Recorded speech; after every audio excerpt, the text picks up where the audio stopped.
Assalamualaikum warahmatullahi wabarakatuh. Apa kabar teman-teman semuanya? Baiklah, di video kali ini saya akan membahas materi mengenai pengenalan bimbingan dan konseling.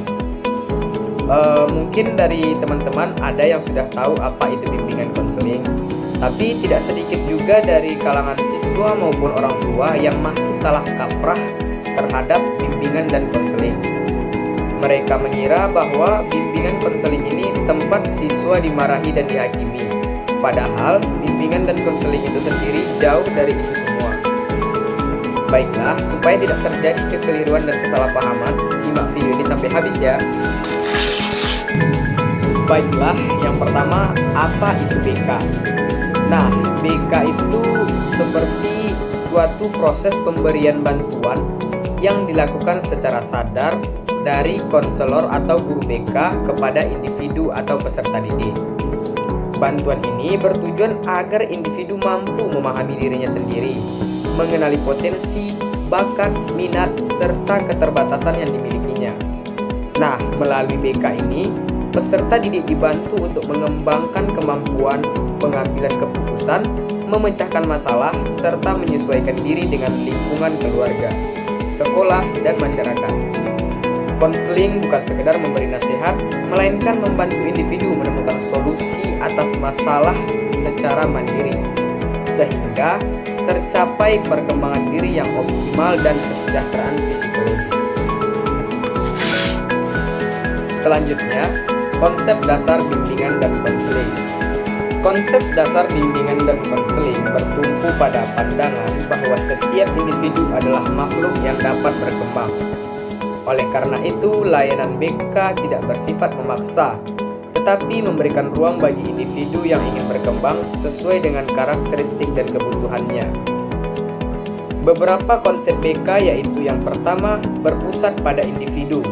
Artinya, layanan disesuaikan dengan kebutuhan, masalah, dan potensi peserta didik. Yang kedua, bersifat preventif, yaitu mencegah timbulnya masalah melalui layanan informasi, orientasi, dan bimbingan kelompok. Yang ketiga, bersifat kuratif atau korektif, yaitu membantu individu mengatasi masalah yang sedang dihadapinya. Yang keempat, bersifat pengembangan, yaitu mengembangkan potensi peserta didik agar mencapai perkembangan yang optimal. Yang kelima, menjunjung tinggi asas kerahasiaan, kesukarelaan, dan profesionalitas, sehingga tercipta hubungan yang aman dan saling percaya antara konselor dan konseli. Berikutnya, fungsi dari bimbingan dan konseling itu sendiri. Bimbingan dan konseling memiliki beberapa fungsi utama yang saling berkaitan, yaitu fungsi pemahaman. Apa itu fungsi pemahaman?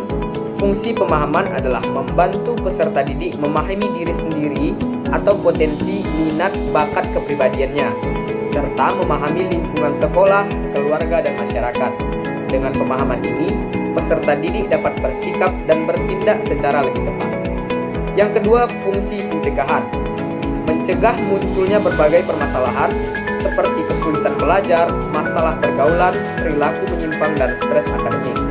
Fungsi ini dilakukan melalui pemberian informasi, bimbingan kelompok, dan kegiatan pengembangan diri. Selanjutnya, fungsi pengentasan.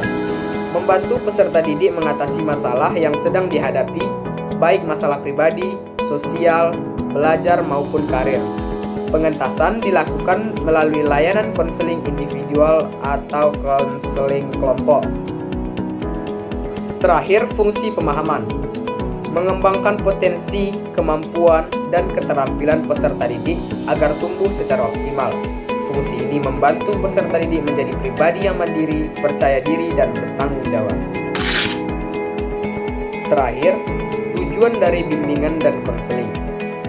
Tujuan dari bimbingan dan konseling secara umum adalah membantu individu mencapai perkembangan optimal dan mencapai kebahagiaan hidup dengan cara yang pertama, membantu peserta didik mengenal dan menerima dirinya secara positif.